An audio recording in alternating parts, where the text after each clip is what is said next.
Boys, we're so back. UFC Vegas 101. Dern versus Ribas 2 this Saturday. We're a few days away from finally having UFC back into the rotation. With that being said, as you guys can see on screen, we got a tier list for this Saturday's fight card. We have 14 fights total. We're going to go from S tier all the way down to D tier. For S and D tier, there can only be one fight in each of these tiers. So we're going to figure out which is the best fight on this card and which one is the worst. A, B, and C. We can stack up as many as we need to. This is going to be in completely random order.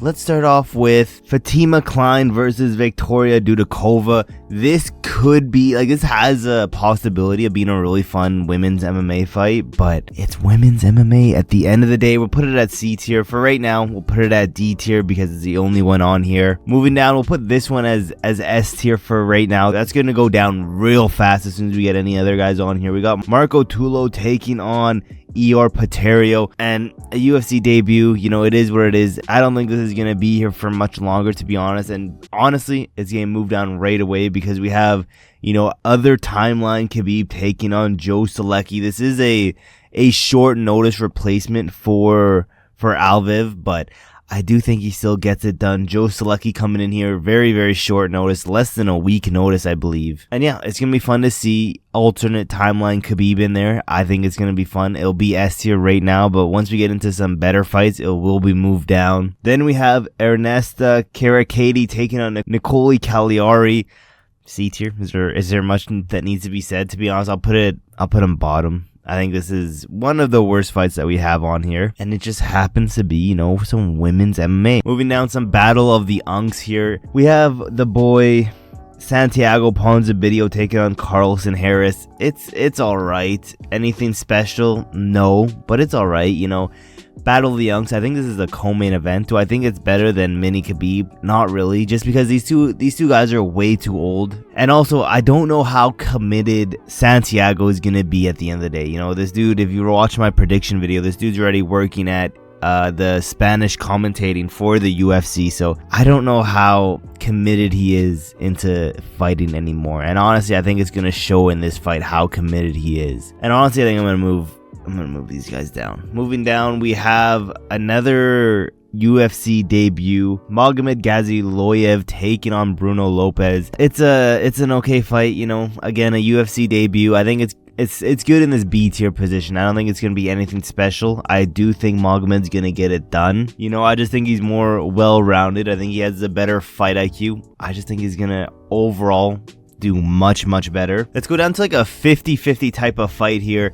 I got Thiago Moises taking on Trey Ogden. I think this is going to be a fun fight. Lightweight, typically, some of the more entertaining fights you'll see is in that lightweight division. Both these guys been in the UFC for a while now, especially Thiago Moises, been here for a hot minute, a vet of the UFC at this point, and I think it's going to be a very competitive 3-round fight. And I'm putting it at A tier. Then we have in I believe this is the flyweight division, Jose Johnson taking on Philippe Bunez. Again, I think this is going to be a fun fight. I think the awkward, lengthy build of Jose Johnson is going to be very tricky and hard for Philippe to figure out. And I think it's going to be a fun matchup. I don't think it deserves A tier, though. I'll put it top of B tier for now. And then I might even move... No, I think I'll keep it like this for now. Then I think we have a new S tier right now. We have Punahele Soriano taking on Orzic Medić. I think this is going to be a super fun fight. Both these guys have KO power. Both these dudes could knock each other out. And I would confidently say that this fight ends in a knockout, to be honest. I think this fight ends in a pretty brutal slept knockout. And as of right now, looking at all these fights, I'm probably the most anticipated for this one. Move down, let's get this main event out of the way. To be honest, I'm not even excited for this main event one bit, I think I'll stay in C tier. If you watch my prediction video, I said both these girls haven't changed at all. The only slight improvements have been Mackenzie Dern has got very, very slightly better at striking. Other than that, it's going to be completely the exact same as their 2019 fight. So if you want to know how this fight ends up, go watch their 2019 fight. That's exactly how it'll end up. Let's keep moving down. We have Christian Rodriguez taking on Austin Bashi. Now, Austin Bashi, a big prospect, but we do know that Christian Rodriguez has stopped a lot of our favorite prospects like our boy Chiwiwi. So I'm excited to see how how the prospect does. I'm excited to see if he can get past the Christian Rodriguez test. I'm putting it A tier. I love seeing prospects. You know, we need more prospects in the UFC, so I'm excited to watch this one. That being said, we got 3 more to go to. We have Cesar Almeida taking on Abdul, Razak, Alhassan.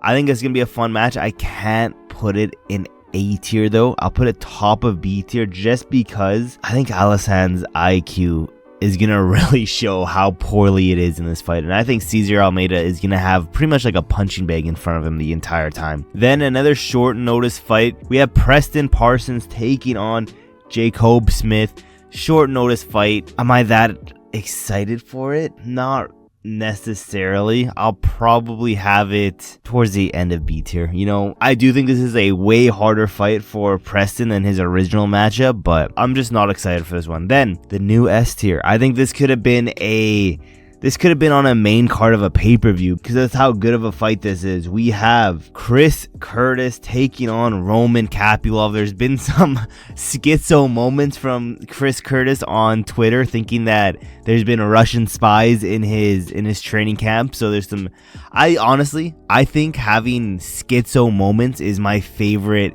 thing in MMA. You know, we had Yuri Prohashka in his schizo moments of the Black Magic against Alex Pereira. Now we have Chris Curtis thinking there's Russian spies in his camp. I love that angle, to be honest. It's probably my favorite thing, and I think this is just a very competitive and it's gonna be a really fun fight. I'm surprised it's not the co-main event, to be honest. And you know, unless Chris Curtis, you know, mixes in some takedowns and stuff like that and has a good fight IQ, I honestly think Roman Kopylov is also going to have a punching bag, you know, for at least 2 rounds. You know, it depends on which game plan Chris Curtis goes with, but this is my list. Let me know in the comments below, do you agree that this is the best fight on UFC Vegas 101 and this is the worst one? If not, let me know in the comments below your guys' list. Thank you for watching to the end of the video, and I will see you guys in my next video.